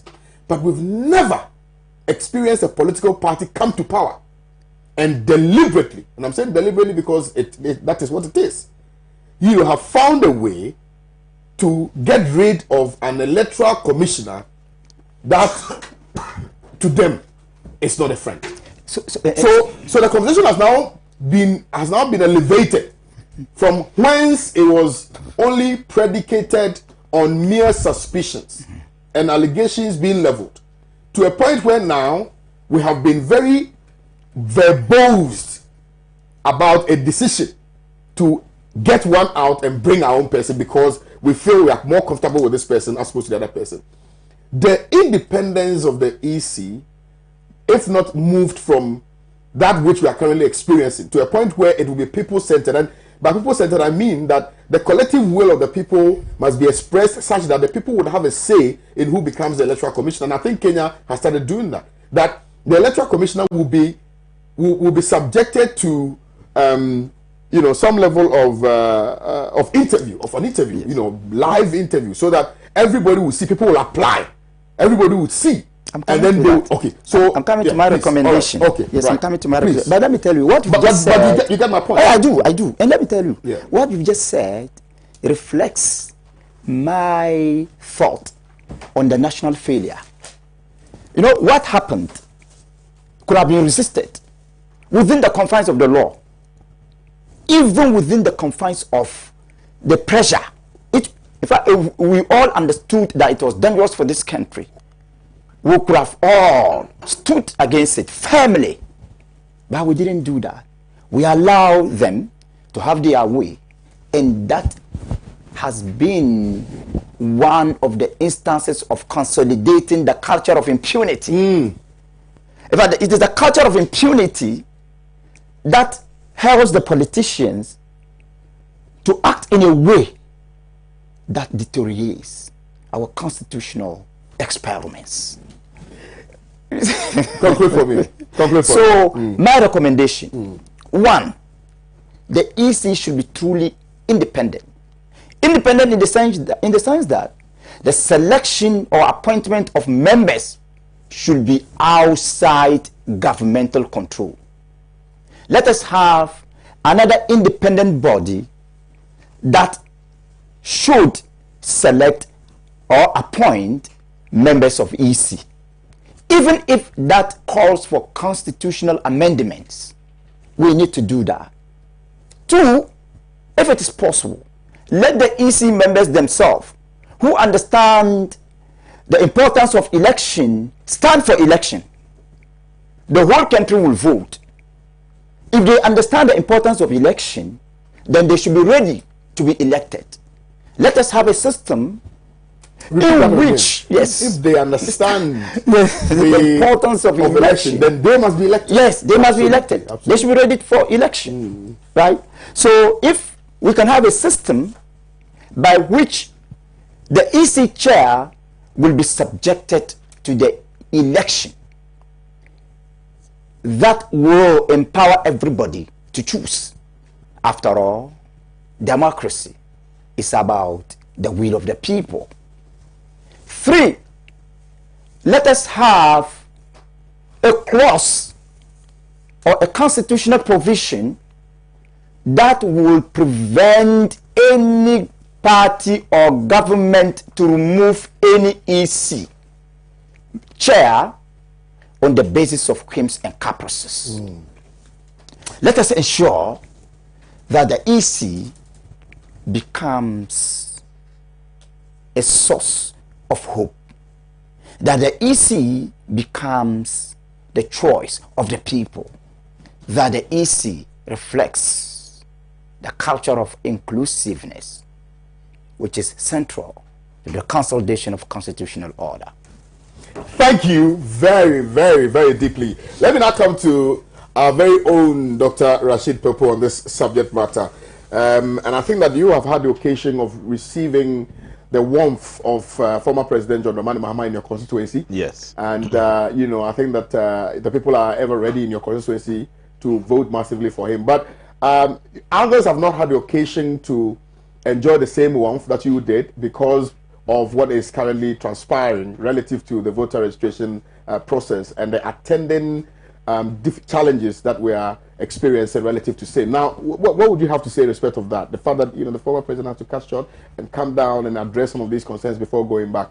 And generally, you know, are you, because I know you're not going to say you're convinced ever that the EC is going to act in a manner that will be, you know, that will exude some level of confidence. But generally, I'm sure that you exhibited some level of comfort because the process was a little smooth, right? But has that position changed for you now? Well, well, it was, first of all, it was logical for His Excellency John Mahama to cut short his campaign and then to come back to Accra to address this issue. The issue is not just about Jim Mensah. It's about the commission. And it's not just about the commission. It's about a desperate government seeking to interfere in what process we all want to have confidence in and trust the outcome. You can have Jean Mensah sitting in his office and doing what she can to want to project free, fair, and transparent elections according to the book, according to the principles, according to the law. But you can have a government assuming that because they have put her in place, she owes them and must do what they want, and to make sure that they carry the day, which can be very misleading. And I want to tell everybody not to be too worried about what is happening. Everybody thought that because John Mahama appointed the former Electoral Commission, they was going to do something about it if we were losing. When we were losing, we lost. The power of the people is bigger than what the NPP is thinking. And I know that an overwhelming victory can destroy every plans they have. Every bad omens that are pointing to the future of the elections will be destroyed. Anyway, but again, let me emphasize the fact that the electoral register is very fundamental to any democracy. It ensures free choice. It ensures inclusion, which is very important. Free choice presupposes inclusion, that you should be included in the process of the elections so that you can exercise your franchise. It also ensures transparency, because you see everybody's name and you see the number of people who are voting, and when they vote you see that those who are ticked, you know. So if at that fundamental stage the register begins to pose questions about fairness and about transparency, it's only logical for the former president to come in to address the issue and to demonstrate very strongly that we are not going to sit down for any group of people to want to destroy our democracy. This democracy has been thriving since 1992, when the new dispensation by the then Rawlings administration, you know, under the support of the people of Ghana, put in place. We ensured that there was a constitution which was opposed by elements that belong to the MPP today. We ensured that we guard the constitution up to date. We will not allow one person, because you want to keep power, destroy that trust, confidence we repose in the constitution, and in the process that allow us to make a choice of a president anytime, and other leaders, and anytime the time is due. So in this one, I'm patting John Mahama at the back, because he is demonstrating that he can protect the constitution, even from the opposition. He is demonstrating very strongly that this is a very serious matter, and the government cannot interfere in it. But let me also warn the Electoral Commission that they should make sure they do the right thing. It won't kill them. It is going to write their names in golden letters when these elections are over, and then the real winner takes power, and nobody has issues about the Electoral Commission seeking to manipulate in accordance with the wishes and aspirations of the MPP. You know, I know that the MPP will not be able to do anything about it, but it's important for us to demonstrate that we are careful. We will match them boot for boot. We'll ensure that nothing like that is contemplated. What are some of the specific anomalies that you identified with respect to this particular process? Because for the purposes of those who are not aware of what is going on. What's going on in my own constituency is that in a particular... sorry, with the grace of respect, and Elvis Free Ankara, when the NDC held that press conference, yes, made some very important revelations, which revelations I have not independently verified, but was to the effect that in the stronghold of the NPP, which is the Ashanti region, I think it is only one constituency that had issues, that had challenges. All other constituencies had no challenges whatsoever with respect to people verifying their information. But, you know, according to him, in the strongholds of the NDC, almost everywhere had issues. Is that the same position? And I can verify, I can testify in my own constituency that there are issues. I know of places where, in a particular location, where the list, the register contained about 700 people, and when they brought the register, only 200 people were there. were recorded. That's strange. The people protested, and they brought another register which now contained all the names. In a number of places it happened. After the protest, they brought another register which now contained all the names. I have personally called the Electoral Commission to complain and to say that we won't tolerate such a thing happening. We have been assured that there was an earlier mistake. Why the mistake is not occurring in Eastern region and in Ashanti region is a question all of us would have to answer. Because if this will occur only in places where the NDC is strong, then it is important for us to begin thinking about exactly what the ECs are all about, or what is happening, or whether there is an interference in EC's work, and whether we cannot nip it in the bud now. Because if people go to vote and they find that their names are not in the register, the chaos that will be recorded in this country cannot be tolerated. But the police marched on the streets of Accra on the 21st of September, indicating their readiness to combat any of such. No, but you can't combat somebody who is fighting for a right.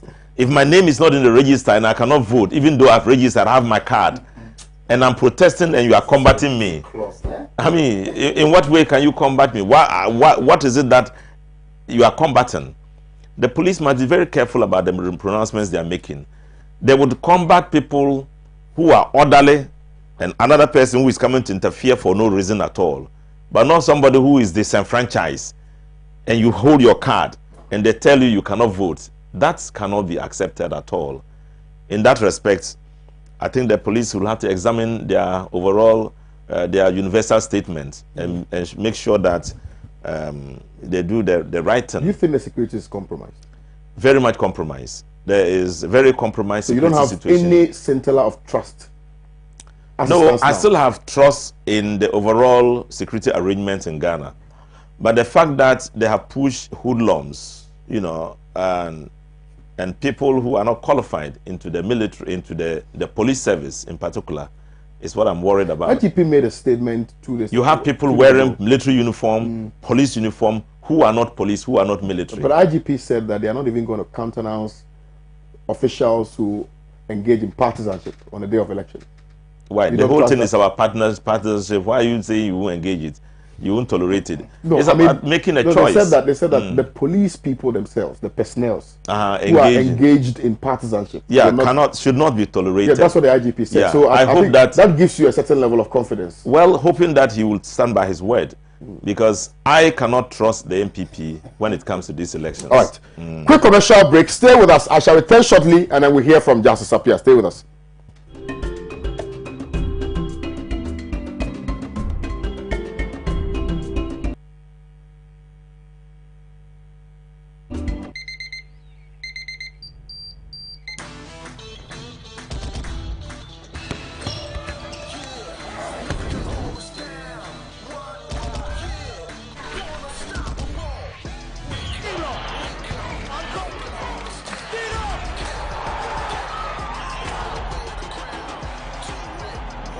Breakfast today, every day. Nestle. Good food, good life. This advertisement has been vetted and approved by the FDA.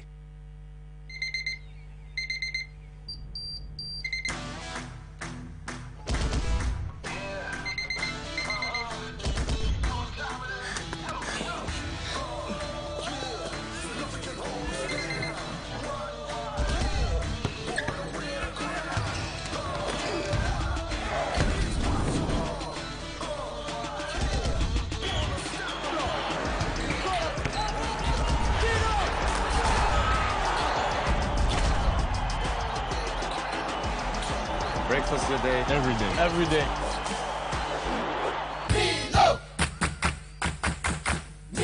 Nestle. Good food, good life. This advertisement has been vetted and approved by the FDA.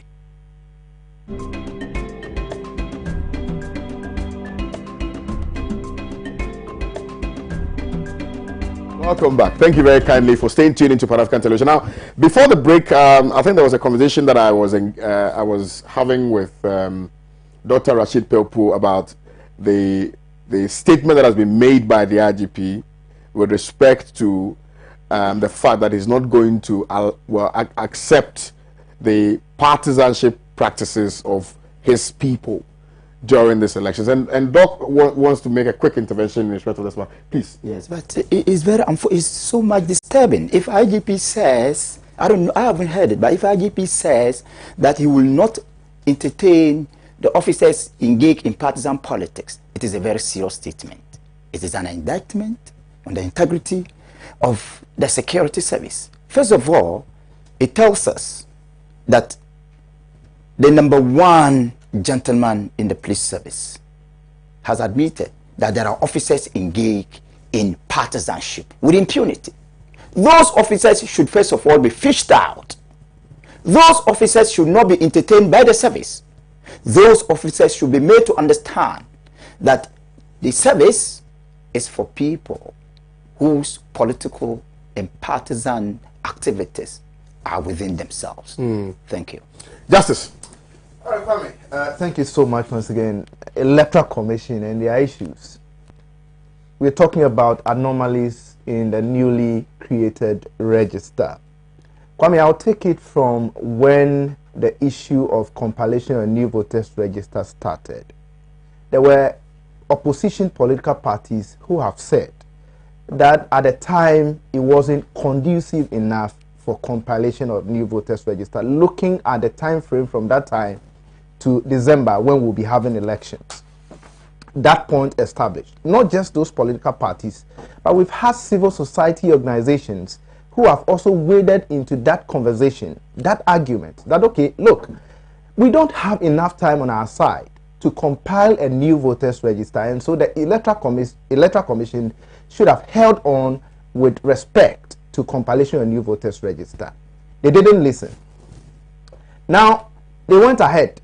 There were several IPAC meetings, Kwame, where we had political parties walking out of IPAC meetings because they were not reaching agreements at those IPAC meetings. Electoral Commission says they are an independent body, nobody decides for them, and that they will go ahead, compile a new voters register. They did not listen to any Ghanaian, they did not listen to the civil society organizations, they did not listen to even some political parties.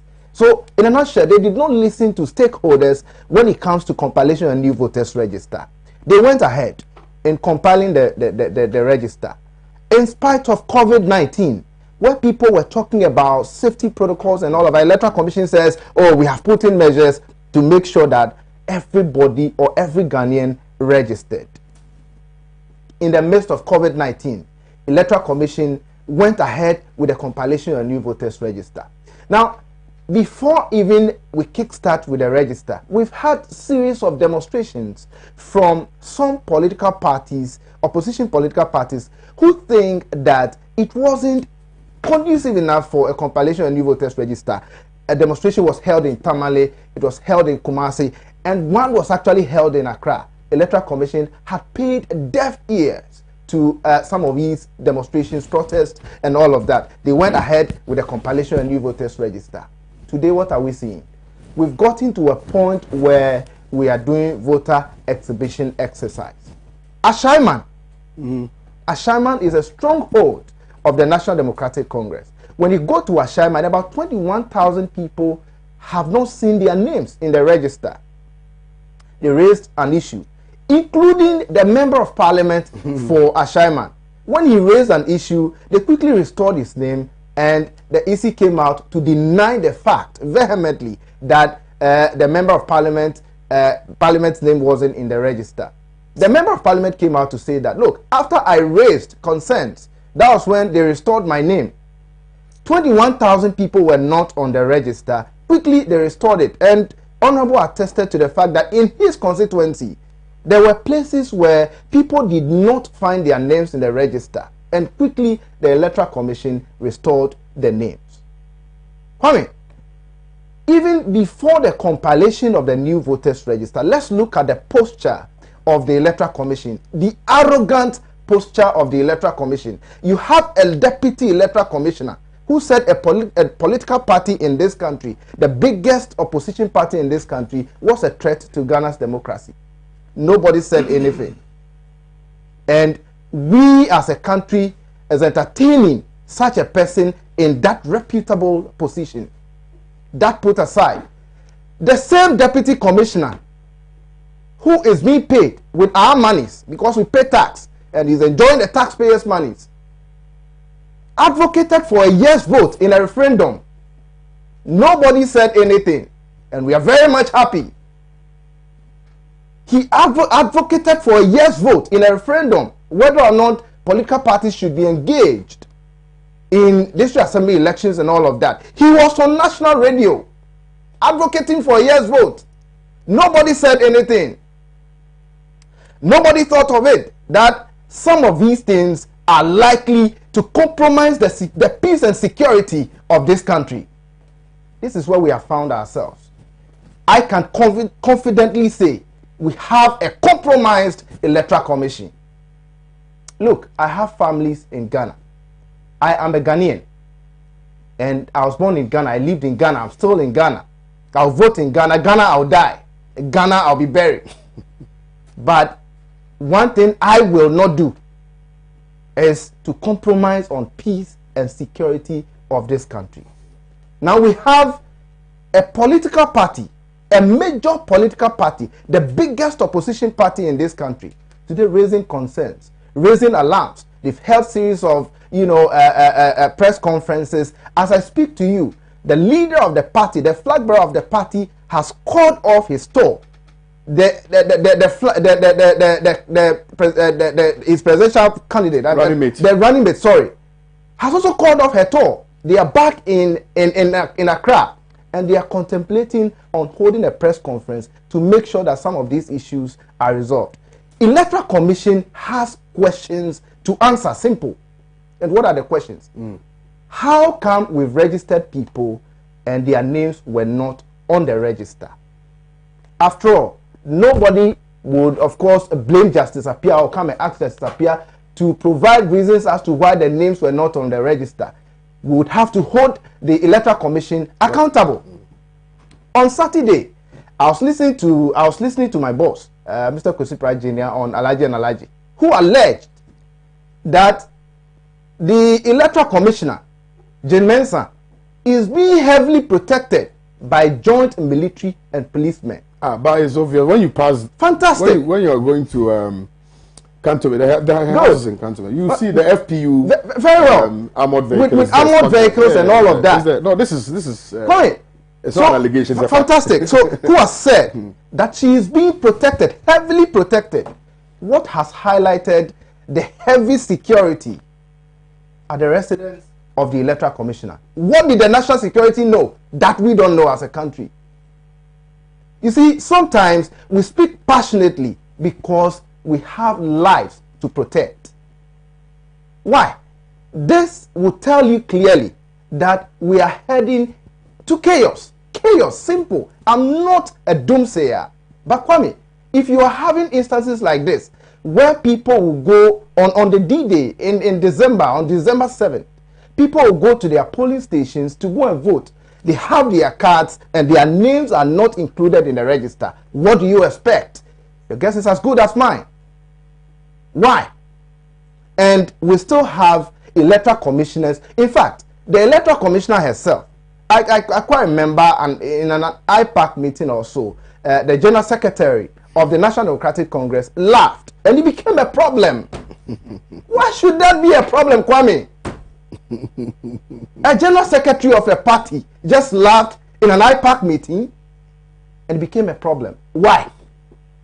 You see, nobody can subvert the will of the people, no matter what we do. You see, rigging elections, all mechanisms can be put in place to rig an election. But when the people have decided, nobody can change their will. I have registered to vote. And I don't think that I'll be happy as a Ghanaian going to the polling station just to exercise my franchise, to choose somebody who will lead this country, who will provide, better amenities for the good people of Ghana, only for me to be told that your name is not on the register. You think I'll be happy? The Electoral Commission, for me as a citizen, our admonish that their dealings, their posture would have to, as a matter of fact, really be measured. Okay. Kwame. All right. I think that, look, all three panelists have been wonderful with their submissions in respect of this subject matter. But I also want to state that we have a history. We have chosen a path of democracy. And the path of democracy was not won on a silver platter. It was fought for with the sweat, with the blood, with the toils of our forebears who, were in chains and who had to be whipped and who had to be killed. The Sergeant Adete Cooperativo and a few others who had to, put down their lives just so we can be free.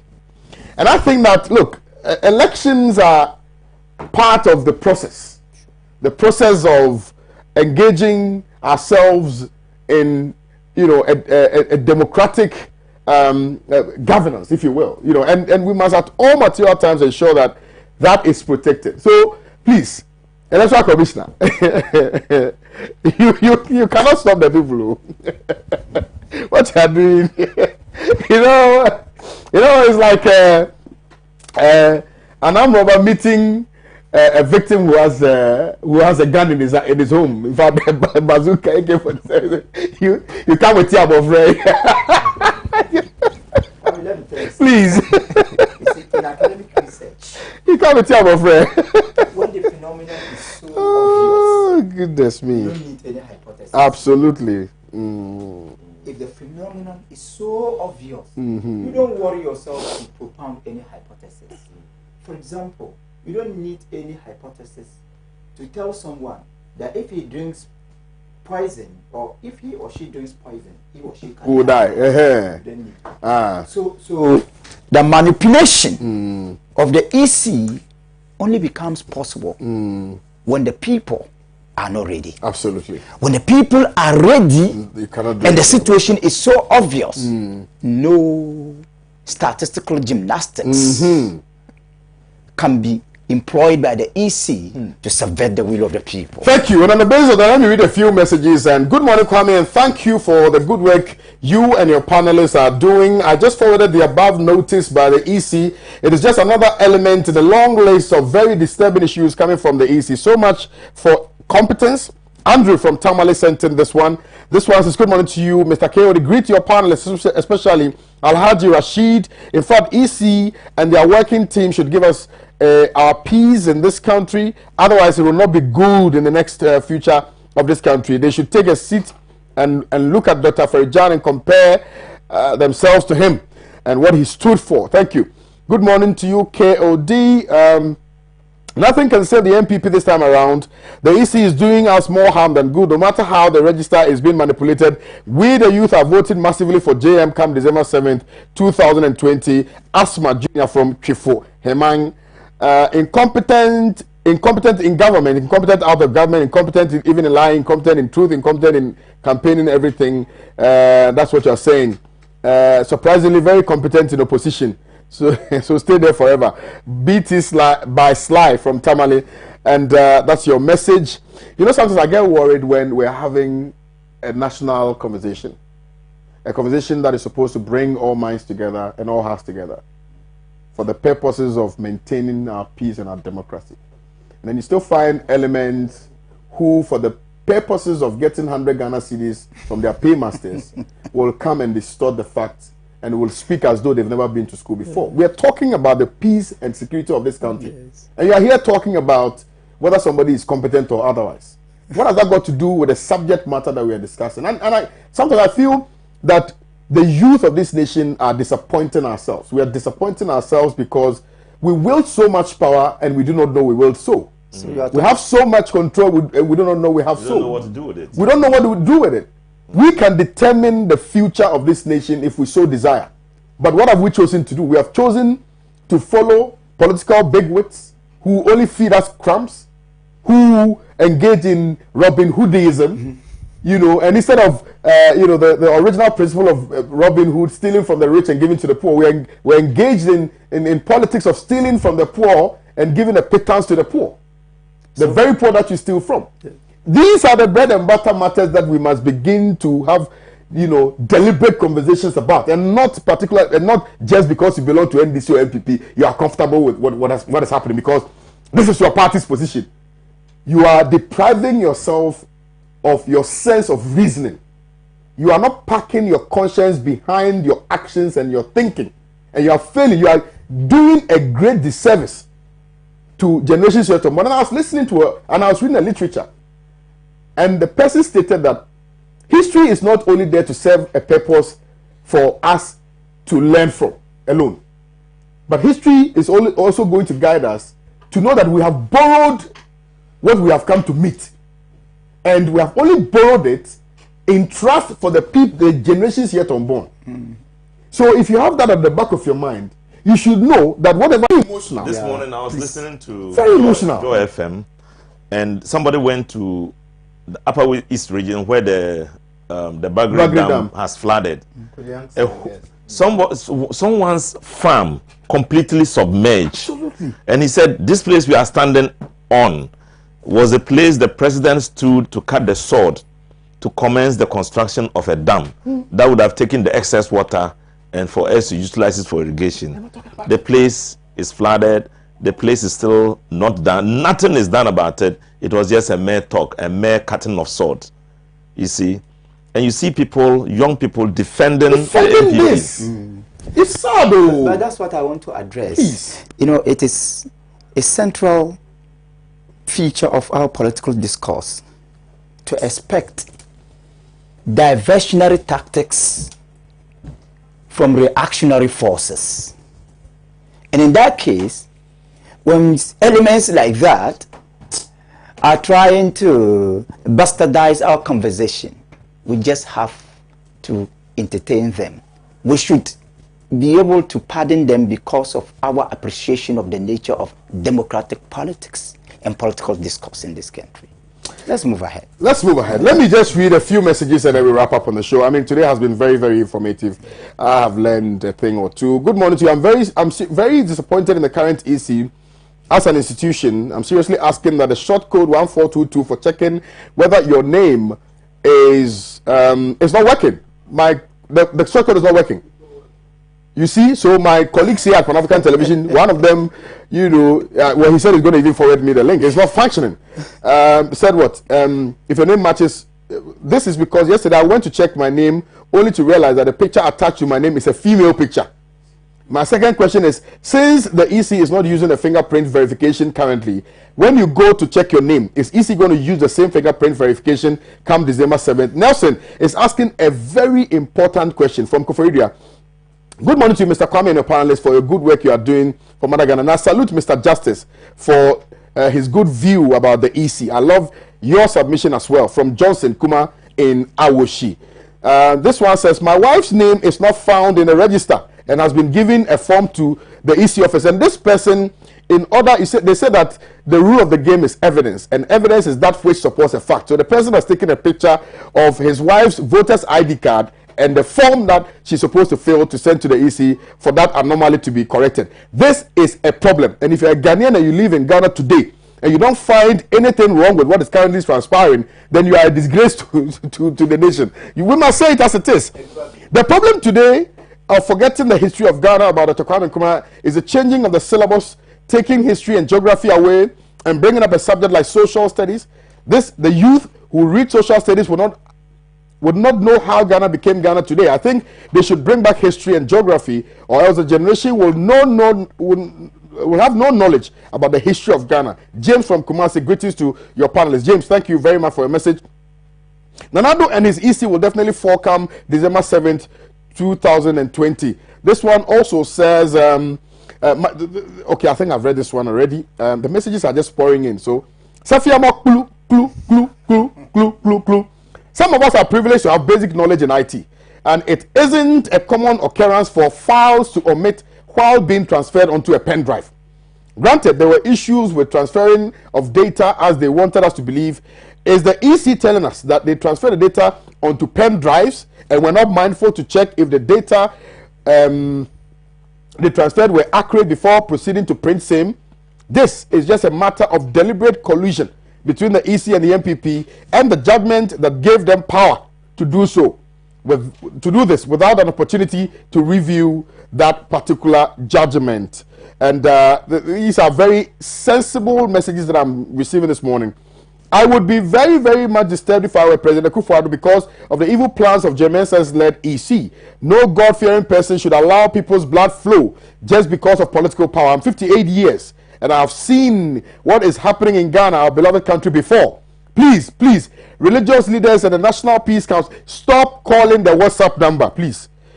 Religious leaders and the National Peace Council should come out and speak clearly about this ISIS issue before the country is thrown out of gear. I have seen it before. James K. Sarba is talking. This one says, my mentors in Ghana, Honorable Haruna Idrisu and Alhaji Professor Marzouk Nas from Tamale Sentinel says, I always love watching Alhaji Marzouk on your panel discussion. That means that you should start your professorial course very soon. BT Sly, I believe, is sending this one in from Nadolo Kalio. If Double, who has no formal education and training, can be politically employed and be paid huge salaries as a national security officer, why deny the nurse who is formally educated and professionally trained the small chicken chain they are demanding from the same employer? Okay. And the message is man. Hey. So, and people are also calling the WhatsApp number. My time is up. And so what do I do? This one says, hello, K.O.D. Good morning, sir. I'm one of your viewers from Kaswa. Good morning to you, one of my viewers from Kaswa. Champion, good morning to you. I thank Justice for his submission power. God bless him abundantly. Hilda from Takwa sent in this one. This one also says, good morning to you. I'm Theo from Samareboy.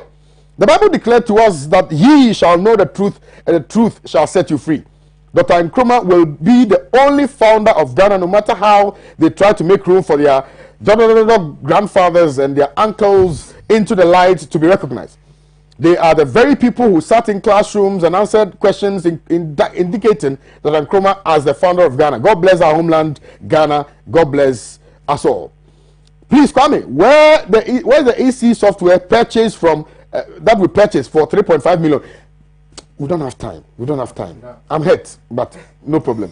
This one is sending us a message from Gaia from Sun City. It says, good morning to you, K.O.D. I think Dr. Marzouk is speaking a lot of Ghanaians' minds, but let's entrust the selection of the EC members in the hands of tertiary institutions where they elect and fire the EC members at will. Thank you. Good morning to you, Mr. Host. I'm Abdul Mushin from Tamale. Please tell the EC bosses that ICC awaits them if they try to deny the will of the people come December 7th, 2020. Mr. KKK from Ejura in Asante Mampo. I've lived in Asante Mampo as well. EC has not given birth to any Ghanaian. No Ghanaian should vote for MPP again. Simple. Good morning to you, Kwame. The MPP, in one of their press releases said they have overpassed Dr. Nkrumah in terms of infrastructure. It is funny that MPP can rate themselves that high, forgetting all the assets they are looting and sharing was done by these same people. Roxy from Pig Farm. Look, my time is up. I only want to extend. Somebody has a message. So it's a very important one. He says, hello, the whole of the Indori constituency is affected. Many voters' names are missing, including my name. My polling station have even been recorded, like they've recorded 0. That's exactly what he's talking about. That nobody's name was already provided. A few messages on Facebook. We have people like Kwame Sefakai, Baku Jr., Rollins, Kofo. They have become mute. Master, you can also speak. You are Ghanaian. That woman should be very, very careful because we can't sit down for her to destroy this country. Wisdom Lechumen says you must not read such messages. Felicitas Wakara says, Justice Apia, I salute you. You have said it all. EC, bring back people's names immediately. Ibrahim Mashara said every MPP party communicator is fighting for their stomachs, not the nation. Politics of today is simply garbage. Spiritual money, whatever. Sandy Wilson says, good morning, champion. Good morning. My beloved country, Ghana, NDC, shall lead a stable, democratic country, Ghana, in strength and in unity. Mohammed Ahmed Sadiq sent in this one. Look, messages are a lot. My time is up. Dr. Rashid Purple, thank you. Thank you. Very kindly for your time. And thank you for representing and articulating the minds of your people who live in your constituency. Thank you. Dr. Marzouk, we cannot thank you enough. You have demonstrated your understanding of politics across the African continent as well. We appreciate you. We thank you very much for your time. This morning, I believe that we have been able to trade ideas and we've been able to communicate the will on the minds of the people, and hopefully we'll be able to learn some useful lessons from your submission. Thank you.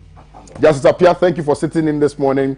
You have become the firebrand for the morning show. We're super elated that you were able to sit in. You have also spoken the minds of the people, and because we sit here, we get opportunities to articulate the concerns of the people, and you have demonstrated that you truly care about the people and you feel the pulse of the people, and you have so demonstrated that on the show. Thank you.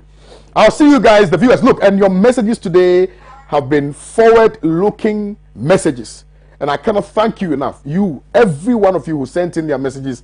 Unfortunately, I didn't have the luxury of time to read all the messages, but what I can tell you is that I'm very appreciative of all the messages that you've shared with us this morning, messages that are expressive of your death-defying commitment for the progress of Ghana. So thank you. I'll see you guys tomorrow. You have a very blissful day. My name remains Kwame Owusu Danso. You can call me Nye Tebe, or Champion KOD, and I will definitely respond. I'll see you guys tomorrow. Bye-bye.